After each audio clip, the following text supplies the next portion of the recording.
तीसरी बात, शीतोष्ण सुख दुखेषु, सर्दी गर्मी के जैसे सुख दुख में भी समान। फिर चौथा, समः संग विवर्जितः, संग विवर्जितः, कुसंगति से मुक्त। कितनी हो गई?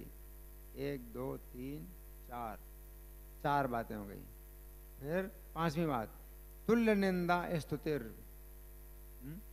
पांचवी बात क्या है? निंदा स्तुति में समान। फिर छठवीं बात, मौनी, मौन रहने वाला, अनावश्यक बातें नहीं करता, फालतू की बातें नहीं करता। 6 हो गया। सातवां, संतुष्टो ये न के निचेत, जिस किसी प्रकार से भी संतुष्ट रहता है। कितना हो गया? 8 हो गया। 1 2 3 4 5 6 7, 7 हो गया। और 8वां, अनिकेता, बिना घर बार के। फिर 9वां, स्थिर मतिर, मति जिसकी स्थिर हो। भक्तिमान में प्रियो न रहा, ऐसा भक्तिमान मनुष्य मुझे प्रिय है। अब हम सुनेंगे प्रभुपाद तात्पर्य में क्या लिखते हैं। श्रील प्रभुपाद की जय। भक्त सदैव कुसंगति से दूर रहता है।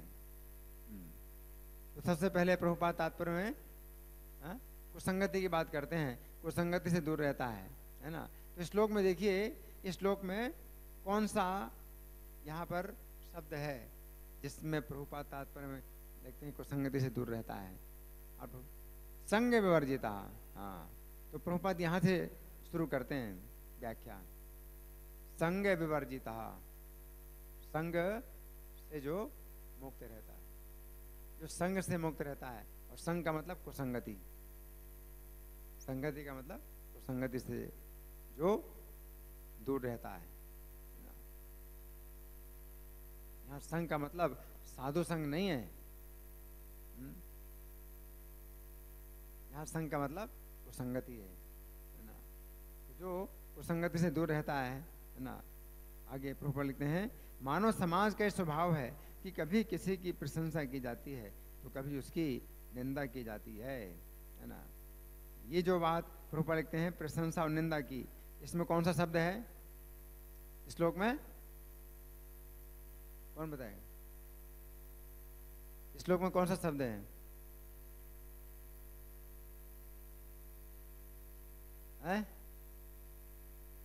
क्या? जहां लिखा है कि प्रशंसा और निंदा, प्रशंसा और निंदा, तुल्य निंदा स्तुतिर, निंदा स्तुति में समान, निंदा स्तुति में समान। मान और अपमान में अंतर है, मान और अपमान में और निंदा स्तुति में अंतर है। मान और अपमान, हम किसी का सम्मान करते हैं तो शरीर से भी सम्मान होता है, किसी का शरीर से सम्मान करते हैं। जैसे आते हैं तो उनको खड़े होते हैं, उनको आसन देते हैं, है ना। तो ये सम्मान शरीर से भी किया जा सकता है किसी का।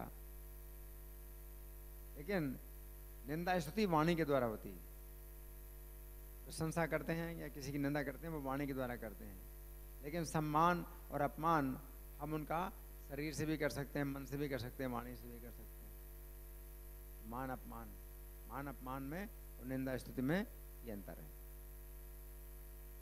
निंदा स्तुति हो सकता है कि हम उसका अपमान नहीं कर रहे हैं लेकिन निंदा करते हैं। कैसे? अगर हम पीठ पीछे निंदा करते हैं तो उसका अपमान तो हमने नहीं किया, अपमान तो सामने होता है। अपमान, मान और अपमान तो सामने होता है। कोई व्यक्ति आता है हमारे सामने तो हम उसका मान करते हैं या अपमान करते हैं, तो ये सामने होता है ना। उसमें भी निंदा कर सकते हैं उसकी या स्तुति कर सकते हैं। लेकिन निंदा स्तुति वैसे भी की जा सकती है, उसका मान अपमान हमने कुछ नहीं किया, ये सामने नहीं है वो, लेकिन उसकी हम निंदा करते हैं या उसकी स्तुति करते हैं तो वाणी के द्वारा होती है। इसलिए भगवान ने अलग लिखा है, मान अपमान में समान ये अलग बात है और निंदा स्तुति में समान अलग बात, इसलिए अलग अलग लिखा है। तो प्रभुपाद यहाँ चर्चा कर रहे हैं किस चीज़ की? निंदा स्तुति की। कैसे? मानव समाज का स्वभाव है कि कभी किसी की प्रशंसा की जाती है तो कभी उसकी निंदा की जाती है। मानव समाज का स्वभाव है क्या कि कुछ कहना है, कुछ तो कहना है ना? तो बस कहना है तो कुछ ना कुछ कहें, जो मन में आया तो कभी उल्टा बोलने लगे, कभी सीधा बोलने लगे उसी व्यक्ति के बारे में,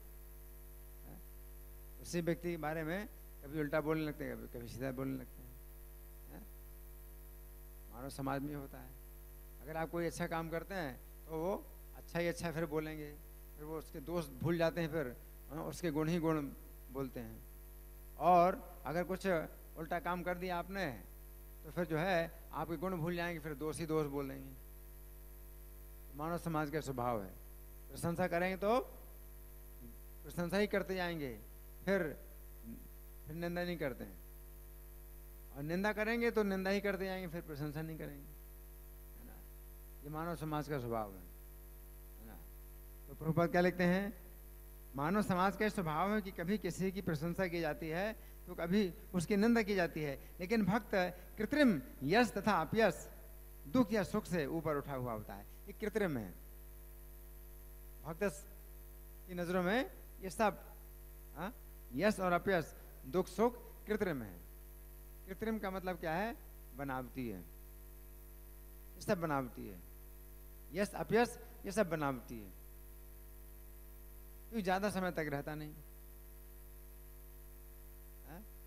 मानव समाज में किसी की अगर मान लो प्रशंसा होती है तो ज्यादा समय तक नहीं रहती है, भूल जाते हैं।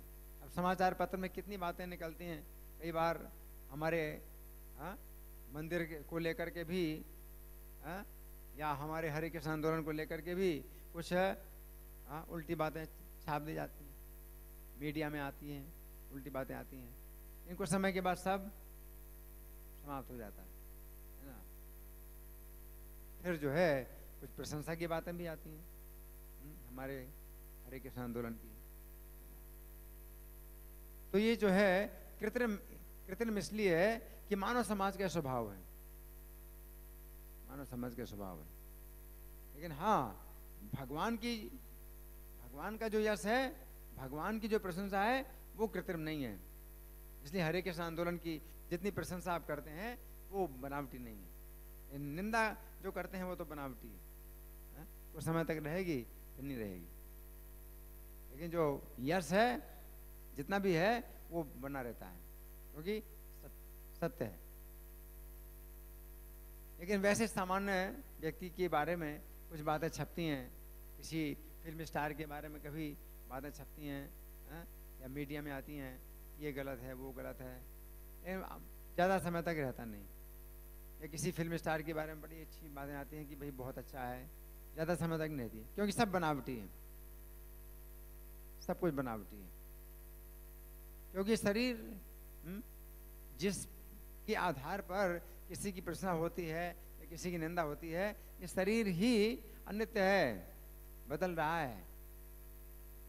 तो फिर शरीर पर आधारित उसकी निंदा या प्रशंसा कैसे स्थायी रहेगी? सब बनावटी है, जब शरीर ही बनावटी है। लेकिन भगवान का जो यश, भगवान की लीलाएं, भगवान के कार्य हैं, भगवान के चरित्र हैं, तो ये जो है शाश्वत है, ये शाश्वत है, ये समाप्त नहीं होते। भगवान कृष्ण का जो गुणगान है ये 5000 साल हो गए, लेकिन और बढ़ता जा रहा है, बढ़ता जा रहा है।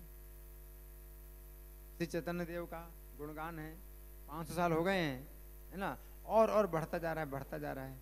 क्यों? सत्य है। जो सत्य है वो टिकता है। लेकिन बाकी जो है निंदा स्तुति, किसी की जो है किसी कारण से जो है लोग निंदा करने लगते हैं, स्तुति करने लगते हैं, तो ये सब क्या है? बनावटी है। तो प्रभुपाद क्या लिखते हैं?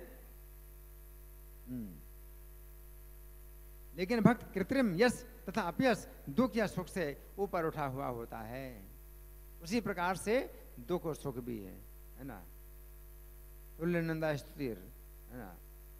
कृत्रिम सुख और दुख से भी ऊपर उठा हुआ होता है। आगे, वो अत्यंत धैर्यवान होता है, धैर्यवान होता है। तो ये धैर्यवान, ये शब्द इसी में ही समझना चाहिए। जो तुल्य निंदा स्तुति मौनी, इसी में ही धैर्यवान भी समझना चाहिए कि वो धैर्यवान है।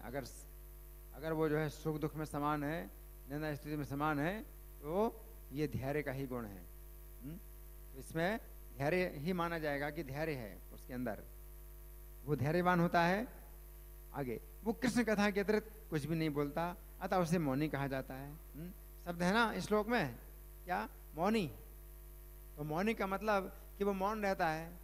तो गीता के इस शब्द को लेकर के कुछ लोग क्या करते हैं, मौनी भाव बन जाते हैं कि हम भाई जो है, गीता में तो कहा गया है कि भगवान का भक्त मौनी होता है, भगवान का भक्त मौनी रहता है, तो मौनी बाबा बन जाते हैं, या मुंह में कपड़ा बांध लेते हैं, या वैसे ही कागज और पेन रख लेते हैं, किसी से कुछ बोलना है तो लिख करके बताएंगे।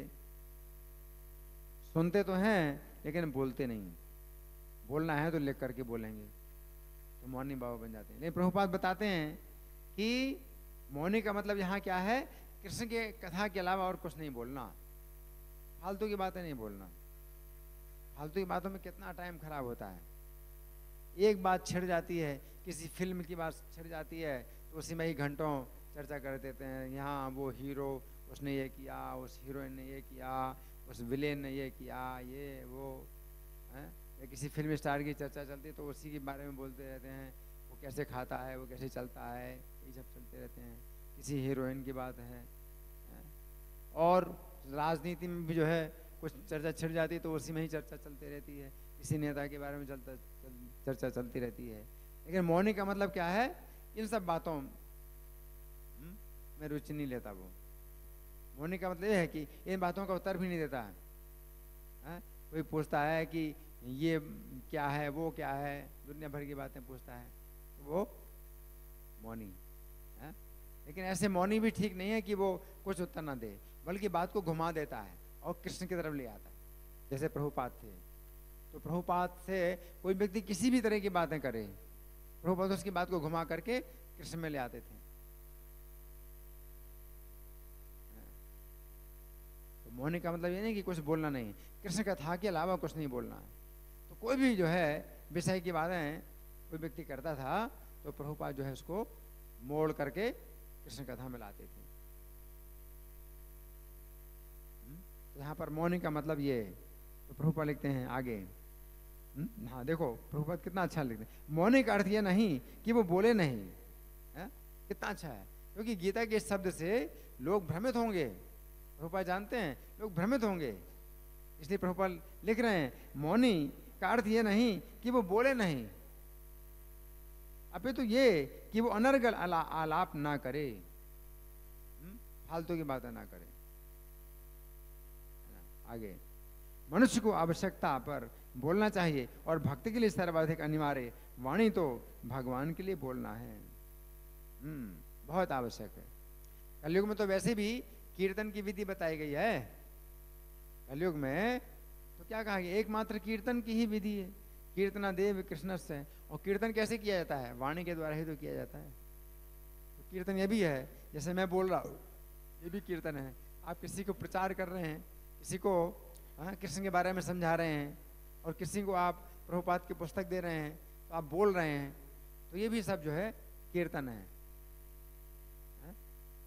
तो मौन का मतलब बिल्कुल गलत है ये कि कोई व्यक्ति जो है मौन धारण कर लेता है, तो कोई दूसरा व्यक्ति उनके साथ होता है, स्वामी जी बात नहीं करते, स्वामी जी बात नहीं करते। तो कहते भाई 12 साल से मौन धारण किया हुआ है स्वामी जी ने, कितने बड़े महात्मा हैं, 12 साल से मौन धारण किया हुआ है, 20 साल से मौन धारण किया हुआ है, कितने बड़े महात्मा हैं।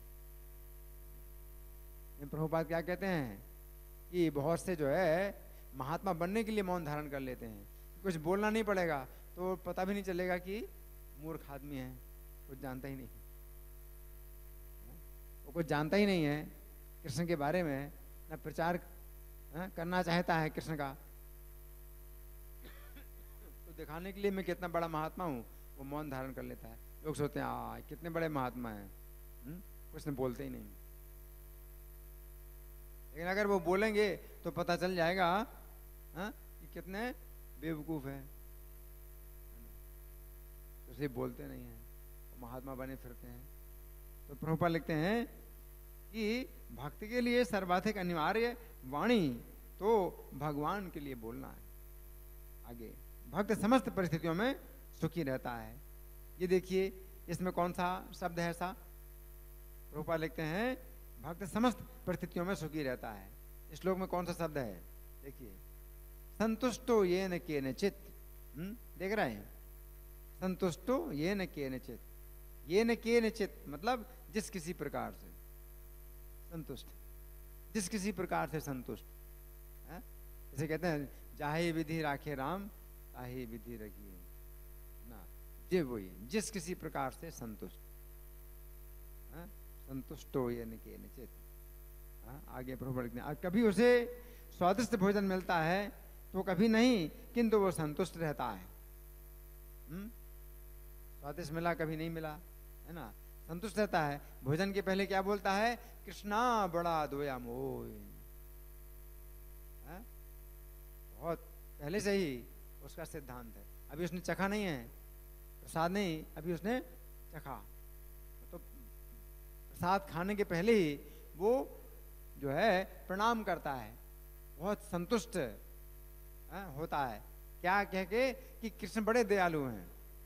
करीब आ रहे जेहवा जोई, जेहवा में, जेहवा के ऊपर विजय प्राप्त करने के लिए स्वप्रसाद अन्न दिलो भाई, अपना प्रसाद रूपी अन्न दिया है।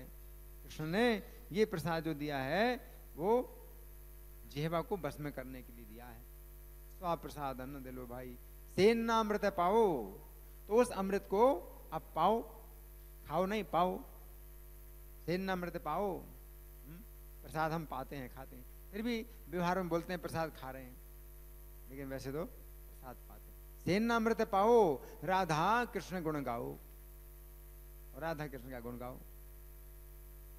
प्रेम डाको चैतन्यताई, तो ये संतुष्ट। तो प्रभुपाद लिखते हैं कि कभी उसे स्वादिष्ट भोजन मिलता है तो कभी नहीं, किंतु वह संतुष्ट रहता है। आगे, वो आवास की सुविधा की चिंता नहीं करता। आवास मतलब घर, घर मकान, आवास। वो आवास की सुविधा की चिंता नहीं करता, रहने की सुविधा की चिंता नहीं करता। तो इसमें क्या शब्द है श्लोक में? श्लोक में देखिए कौन सा शब्द है? अनिकेतः। अनिकेतः, निकेत का मतलब है घर, अनिकेत माने बेघर बार, बिना घर का, बिना घर। अनिकेतः। आगे प्रभु लिखते हैं वो कभी पेड़ के नीचे रह सकता है तो कभी अत्यंत उच्च प्रासाद में। प्रासाद मतलब महल, ऊंचे महल में, गगनचुंबी महल में। कभी पेड़ के नीचे रहता है, कभी 100 फ्लोर की बिल्डिंग में भी रहे, अत्यंत ऊंचे प्रासाद में, किंतु वो इनमें से किसी के प्रति आसक्त नहीं रहता, इसलिए अनिकेता है, बिना घर बार का। तो वो जो है वो उसे अपना घर नहीं समझता, उसको भी अनिकेता बोलते हैं। अनिकेता उसका मतलब अगर वो अच्छे घर में भी रहता हो तो भी उसको अनिकेत कहा जाएगा, अगर वो उस घर को अपना नहीं समझता है, भगवान का समझता है और भगवान की सेवा में लगा हुआ है, तो अनिकेत, उसको भी अनिकेत कहा जाता है। अनिकेता। आगे प्रभु लिखते हैं किंतु वो इनमें से किसी के प्रति आसक्त नहीं रहता। किसी के प्रति मतलब पेड़ के नीचे रहता है तो फिर ये नहीं कि नहीं मैं पेड़ के नीचे ही रहूंगा, तो ये भी जो है अनिकेत नहीं है।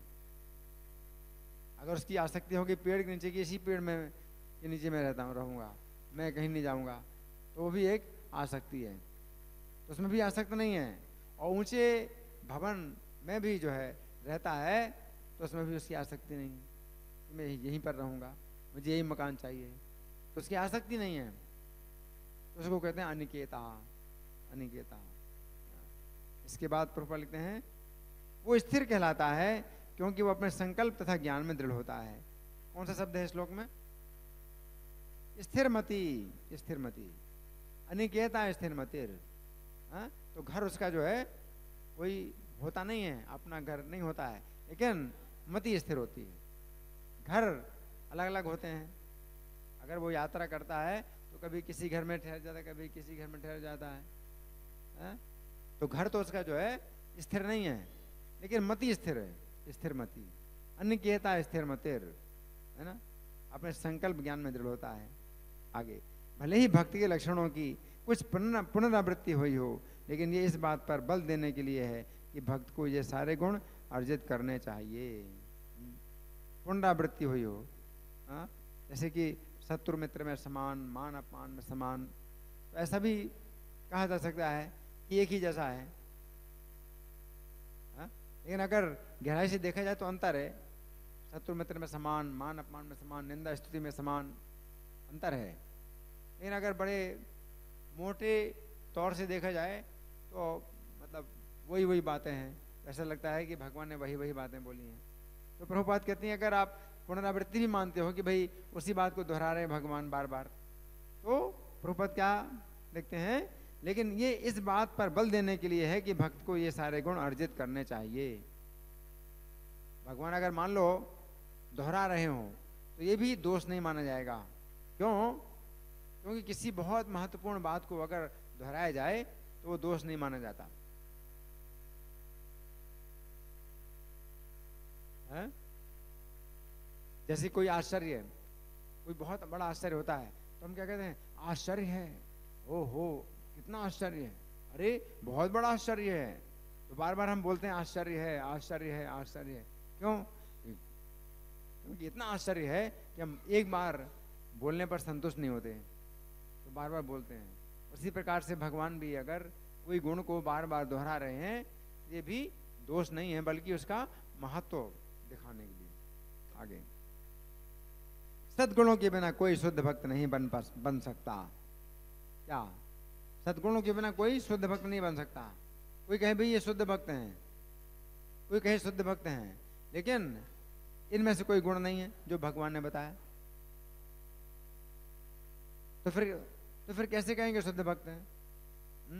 किस आधार पर कहेंगे कि वो सन्यासी है, बहुत बड़ा सीनियर है, या प्रभुपाद का शिष्य है, या गुरु हैं, जीबीसी हैं, इसलिए शुद्ध भक्त हैं?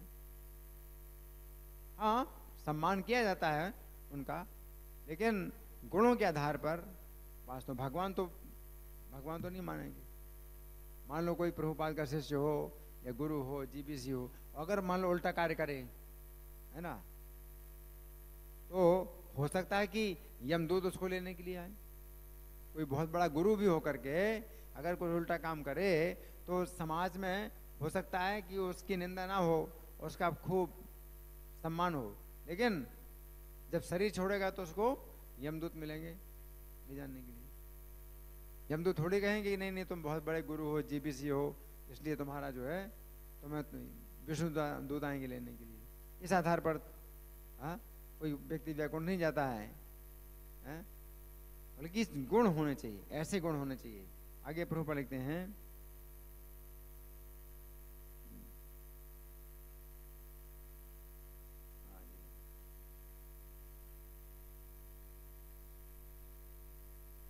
हराव भक्तस्य कुतो महद्गुणा, हराव भक्तस्य कुतो महद्गुणा। जो भक्त नहीं है उसमें सद्गुण नहीं होता, है ना। ये जो है मतलब लक्षण क्या है भक्त का, ये गुण होने चाहिए। आगे, जो भक्त कहलाना चाहता है उसे सद्गुणों का विकास करना चाहिए। इन सद्गुणों का अभ्यास भी करना भक्ति है। अगर आप इन सद्गुणों का अभ्यास करते हैं तो ये भी एक भक्ति है ना। विकास करना चाहिए। ये अवश्य है कि उससे इन गुणों के लिए अलग से बाहरी प्रयास नहीं करना पड़ता, अपितु तो कृष्ण भावना में तथा भक्ति में संलग्न रहने के कारण उसमें ये गुण स्वतः ही विकसित हो जाते हैं। तो प्रभुपाद क्या कहते हैं, अगर अलग से ना अभ्यास करते हैं आप इन गुणों का, तो भी ये गुण आ जाएंगे। कैसे आ जाएंगे? कृष्ण भावनामृत और भक्ति में संलग्न रहने के कारण आ जाएंगे, है ना। यस्यास्ति भक्तिर भगवत किंचना सर्वैर गुणस्तत्र समासते सुरा। तो जिसमें अकिंचना भक्ति हो तो सभी गुण उसमें आ जाते हैं, अपने आप सभी गुण आ जाते हैं। हरा भक्त से को तो महान गुणा, लेकिन जो हरि का भक्त नहीं है उसके अंदर अच्छे गुण कैसे हो सकते हैं? तो भगवान की भक्ति से अच्छे गुण अपने आप आ जाते हैं। जैसे कि मृगारी था, मृगारी जो है इतना कठोर हृदय का था, क्रूर, इतना अधिक क्रूर था कि पशुओं को अधमरा करके छोड़ दिया था। जैसे बाण मारा उसने, है ना, तो बाण घुस गया पशु को, तो वो छटपटा रहा है, तो जान से नहीं मारता था वो, बल्कि छटपटाते पशु को देखता था और इसका आनंद लेता था कि वो छटपटा रहा है, देखो कितना दुष्ट। लेकिन जब नारद जी ने उसको भक्त बना दिया और उसके पास आए जब कुछ समय के बाद, तो क्या देखा कि नारद जी को दूर से देख करके वो उनके पास आ रहा था, लेकिन रास्ते में चींटियां थीं, तो कपड़े से उन चींटियों को हटा रहा था। तब उसको बहुत देर लगी। नारद जी बोले कि कितनी देर क्यों लगाई तुमने आने में? तो बोला कि महाराज रास्ते में चींटियां थी, पैर नीचे आ जाएंगी तो मर जाएंगी, इसलिए मैं कपड़े से हटा रहा था। तो इतना वो संवेदनशील हो गया कि कहाँ तो पशुओं की हत्या ना करके अधमरा करके उनको तड़पाता था, और कहाँ एक चींटी के ऊपर भी पैर रखने के लिए वो जो है चिंतित है। तो ये जो बात है उसे किसी ने नहीं बताई, लेकिन स्वतः उसका ये स्वभाव बन गया। नारद जी ने कुछ नहीं बताया था कि तुम जो है अपने पैर को जो है चींटियों से बचा करके चलो, कोई चींटी तुम्हारे पैर में ना आ जाए। अपने आप ही वो सोचा उसने।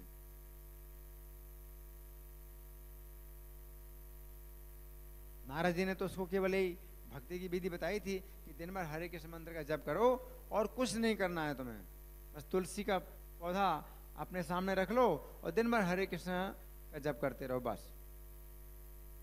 बोला तो फिर मेरा भोजन कैसे मिलेगा? अगर मैं दिन भर जप करता रहूंगा तो मुझे भोजन कैसे मिलेगा? नारद जी ने कहा कि भोजन की चिंता मत करो, भोजन मैं भेजूंगा। अब नारद जी अगर कह रहे हैं कि भोजन मैं भेजूंगा तो वो कैसे विश्वास ना करें, इतने बड़े संत हैं। नारद जी को पता था कि वे थोड़ी भोजन भेजेंगे, लेकिन अगर वो दिन भर कृष्ण का नाम लेगा तो कृष्ण भेजेंगे, नारद जी को पता है। तो उसे कृष्ण में विश्वास नहीं है, नारद जी ने कहा कि मैं भेजूंगा। लेकिन वास्तव में नारद जी जानते थे कि मेरे आदेश के अनुसार अगर ये दिन भर जप करेगा तो कृष्ण इसको भूखा नहीं रखेंगे, भेजेंगे। और हुआ भी यही। नारद जी ने कहा था बस तुलसी के पौधे के सामने बैठ करके जप करते रहो और कुछ नहीं करना। तो लोग आने लगे उसके दर्शन करने के लिए। अरे वो तो इतना बड़ा शिकारी था, इतना कठोर क्रूर, वो भक्त बन गया। ओहो, भक्त बन गया, चलो चलो दर्शन करें उसके। और जब चलें दर्शन करने के लिए तो सोचते हैं भाई कुछ उपहार ले जाएं उसके लिए। तो इसके लिए इतना इतना भोजन, तरह तरह का भोजन उसके पास आता था कि उसको उल्टी चिंता हो गई कि इतना भोजन का मैं क्या करूंगा। कहाँ उसको चिंता थी कि मुझे भोजन कहाँ से आएगा खाने के लिए, बल्कि उल्टी चिंता हो गई इसको, इतना भोजन मैं क्या करूंगा, मैं कैसे खा सकता हूँ, इतना भोजन आता उसके पास। तो फिर वो क्या करता था, उस भोजन को दूसरों को खिलाता था। आओ भाई ये खा लो भोजन, रखा हुआ है यहाँ पर। तो बुला बुला के खिलाता था लोगों को भोजन। तो यहाँ पर ये लिखा है, रूपा लिखते हैं, ये अवश्य कि उसे इन गुणों के लिए अलग से बाहरी प्रयास नहीं करना पड़ता। अभी तो कृष्ण भावना में तथा भक्ति में संलग्न रहने के कारण उसमें ये गुण स्वतः ही विकसित हो जाते हैं। हाँ, ये सब पढ़ लिया मैंने, तो तात्पर्य मैंने पूरा पढ़ लिया है ना। तो चर्चा जो है मतलब हमने की है। अब इसमें शुरू में जो शब्द हैं इनमें भी चर्चा हम कर सकते हैं। समा शत्रु च मित्रे चा, भगवान कह रहे हैं शत्रु मित्र में समान होता है वो है? तो शत्रु मित्र समान होता है, लेकिन यहाँ तो भगवान अर्जुन को क्या कह रहे हैं, तुम युद्ध करो, जित्वा शत्रुन भुंक्ष्व राज्यम समृद्धम।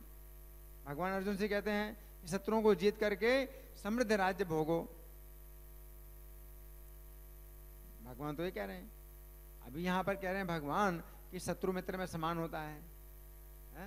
और पिछले अध्याय में ही भगवान ने कहा है कि तस्मा तो मुत्तिष्य सोलभस्व जित्वा शत्रुन भुंक्ष्व राज्यम समृद्धम। शत्रुओं को जीत कर समृद्ध राज्य भोगो। इसको कैसे समझेंगे? यहाँ पर भगवान कह रहे हैं कि शत्रु मित्र में समान। इसका क्या मतलब है, कौन बताएगा? हाँ जी, हैंड माइक नहीं है, हैंड माइक।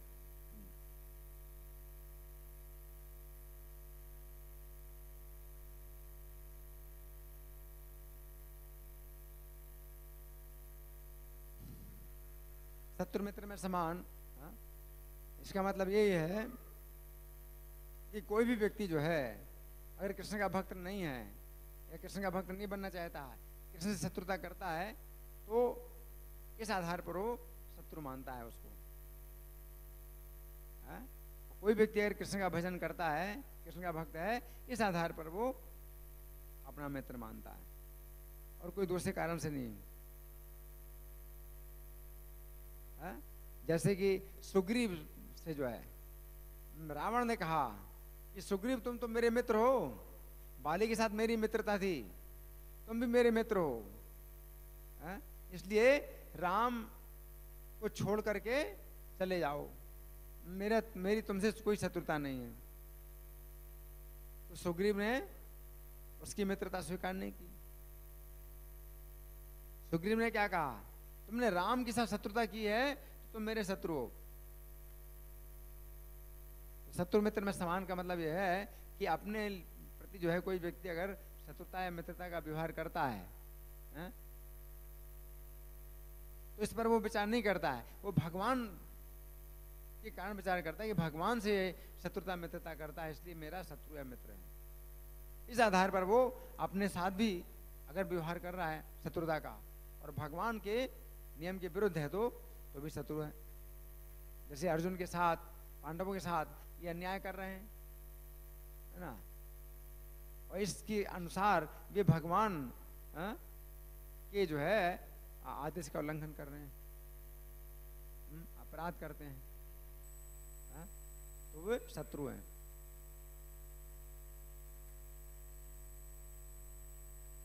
इसमें कुछ गहराई है। शत्रु मित्र में समान, शत्रु मित्र में समान, लेकिन फिर भी वो समान नहीं होते, शत्रु के साथ शत्रुता करते हैं, और उसको जो है उचित दंड दे करके समाज में धर्म की स्थापना करते हैं। जैसे द्रौपदी भी वो उचित दंड देना चाहिए शत्रुओं को जो है उचित दंड दिलाना चाहती है, जैसे कि आगे कोई व्यक्ति ऐसा अनुचित कार्य ना करे धर्म की स्थापना के लिए। कोई अगर उल्टे काम करता है तो उसको उचित दंड मिलना चाहिए। समा शत्रु च मित्रे चा, तो वैसे शत्रु मित्र में वो समान है। शत्रु मित्र में समान का ये भी मतलब है कि कुछ लोग इस संसार में ऐसे भी होते हैं कि कुछ पता नहीं कभी शत्रुता करते हैं, कभी मित्रता करते हैं, और कुछ पता नहीं कब ये आदमी जो है मेरे से शत्रुता करेगा, कभी मित्रता करेगा, तो वो समान रहता है। समा शत्रु च मित्रे चा, मतलब दूर ही रहना, संसारी लोगों से दूर ही रहना। संसार के लोग जो है कभी शत्रुता करते हैं, कभी मित्रता करते हैं, तो उन पर जो है ध्यान नहीं देता। वो ये भी शत्रुता कर रहा है तो ये मेरा शत्रु बन गया है, फिर आगे मित्रता करता है तो मेरा मित्र बन गया। तो इतनी जल्दी किसी को शत्रु और मित्र नहीं बनाते। तथा मान अपमान हो, मान अपमान में समान, मान अपमान में समान है ना। मान अपमान में समान का मतलब ये भी है कि जैसे कि सामान्य जनता है, कोई अगर जो है चल रही है, जा रही है और सम्मान नहीं कर रहे हैं, तो भक्त नहीं सोचता है कि भाई इन्होंने मेरा सम्मान क्यों नहीं किया, क्योंकि उनको कुछ ज्ञान ही नहीं है। या कुत्ता मान लीजिए भौंकता है, उसको देख कुत्ता भौंकता है, तो वो थोड़ी सोचता है कि कुत्ता मेरा अपमान कर रहा है, कुत्ता कुत्ता है। इस तरह से मान अपमान में वो समान है।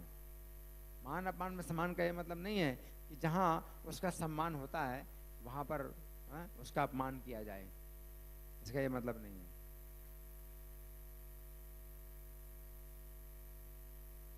जहाँ सम्मान होना चाहिए तो वहाँ पर अगर उसका अपमान होता है तो वो भगवान का अपमान होता है। क्योंकि अगर वो कृष्ण भावनामृत का प्रचार कर रहा है तो वो देखता भी है कि ये व्यक्ति मेरा सम्मान करके भगवान का सम्मान कर रहा है, क्योंकि मैं इसको संदेश दे रहा हूँ। तो प्रभुपाद ने इसलिए जो है अपना सम्मान कराया, प्रभुपाद ने अपना सम्मान कराया। क्यों? क्योंकि प्रभुपाद जानते थे कि उनके सम्मान के द्वारा ही कृष्ण सम्मानित होंगे, क्योंकि प्रभुपाद ही कृष्ण का संदेश दे रहे हैं लोगों को। तो जो व्यक्ति कृष्ण का संदेश देता है उसके माध्यम से ही भगवान जो है सम्मान स्वीकार करते हैं। अगर कोई व्यक्ति ऐसे भक्त का सम्मान नहीं करता है और भगवान का सम्मान करता है तो भगवान सम्मान स्वीकार नहीं करते, है ना। यस्य प्रसादात भगवत प्रसादो, तो जिनको प्रसन्न करने से ही भगवान प्रसन्न होते हैं। यस्या प्रसादान न गति कुतोपि, जिनको प्रसन्न ना करने से कोई गति नहीं। तो भगवान कोई रक्षा नहीं करेंगे आपकी कोई पूजा स्वीकार नहीं करेंगे। अगर आप जो है गुरु का या साधु का अगर आप अपमान करते हैं, ये सब जो है मानापमान हो, शीतोष्ण सुख दुखेषु, सर्दी गर्मी के समान सुख दुख। सुख दुख भी भौतिक संसार में जो आते हैं वो सर्दी गर्मी के समान ही होते हैं। सर्दी जब आती है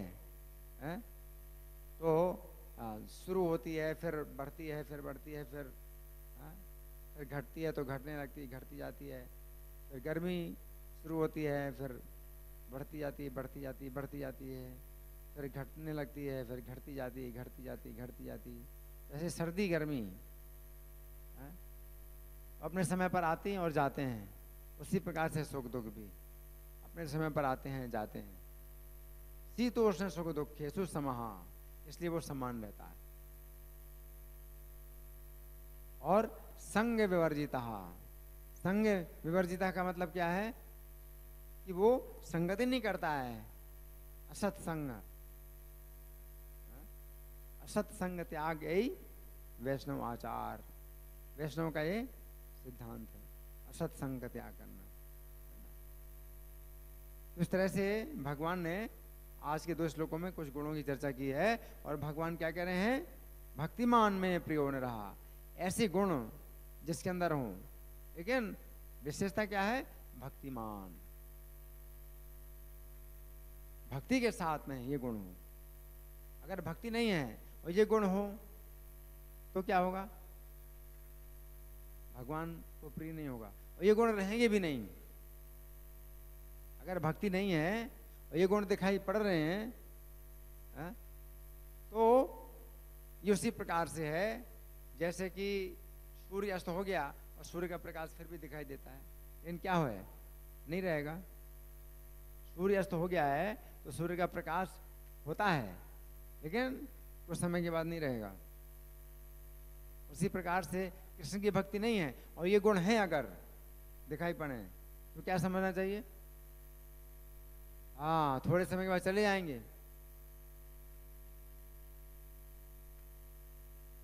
कभी कभी ऐसा होता है कि उसके अंदर कोई भक्त नहीं है लेकिन उसके अंदर गुण दिखाई पड़ते हैं। आप कहते हैं भाई भक्त तो नहीं है लेकिन बहुत अच्छा है, लेकिन वो अच्छा नहीं है। भक्त अगर नहीं है तो वो अच्छा नहीं हो सकता कभी। जो भी अच्छाई दिखाई पड़ रही है वो चली जाएगी। धन्यवाद।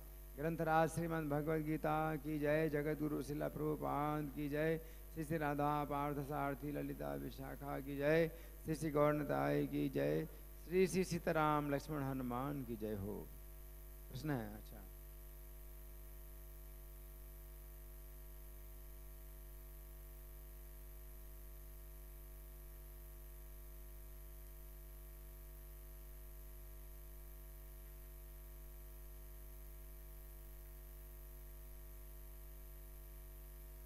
गुरु को महाराज कहते हैं। महाराज का मतलब होता है जो बहुत बड़ा अधिकारी हो, जिसका शासन हो, उसको महाराज कहते हैं, है ना। राजा, राजा से बड़ा महाराजा महाराज, है ना। तो राजाओं के भी जो है जो ऊपर होते हैं वो महाराज कहलाते हैं। ठीक है, हरि बोल।